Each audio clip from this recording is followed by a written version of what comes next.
સુરતથી truck ride પર નીકળી 13 રાજ્યોના 4500 ગામડાઓ અને 10,000 કિલોમીટરથી વધુની સફર ખેડી સુરત આવેલ બાઇકર્સ દુરૈયા તપિયાનું લાલભાઈ સ્ટેડિયમ ખાતે ભવ્ય સ્વાગત સાથે સન્માન કરવામાં આવ્યું હતું।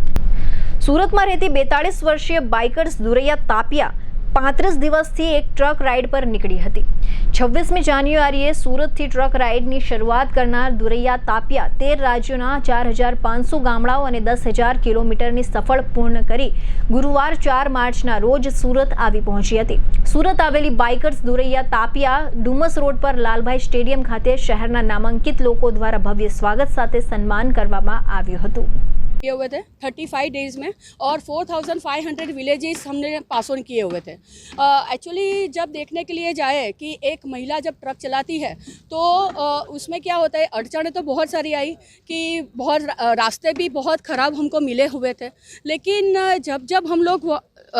निकले हुए हैं तब ये रास्ते हमको सिखाते हैं कि किस तरह से हमको जाना है। और लेकिन एक जोश आता है कि जहाँ जहाँ पे भी हम लोग जाते हैं, ये अवेयरनेस के लिए ये प्रोग्राम कर रहे हैं, तो हम डिफरेंट सिटी में जाके डिफरेंट पीपल को मिलते हैं, अवेयरनेस करते हैं, तो एक जोश अपने आप ही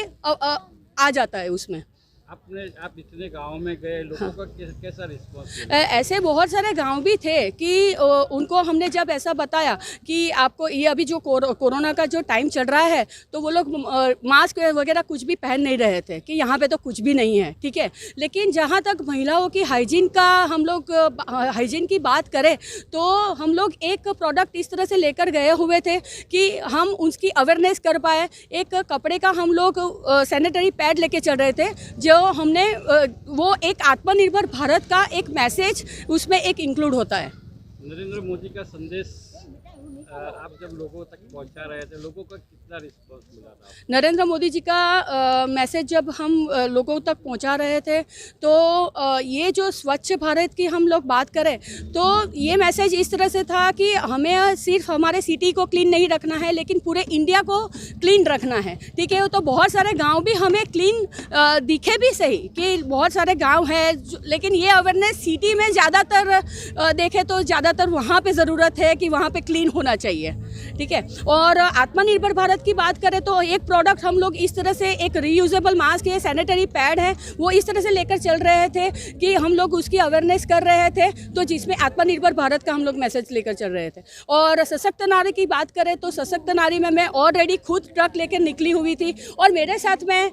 एक महिला जो मेरी कोऑर्डिनेटर रही है ये 35 डेज तक कि जहाँ जहाँ पे भी हम लोग डिग्निटरी को मिलते थे, जो गाँव में जाते थे, जो शहरों में जाते थे, ठीक है, तो वो वहाँ का कोऑर्डिनेट वो वही कर रही थी। और एक टीम हमारी यहाँ पे सूरत में भी थी कि वो सब जो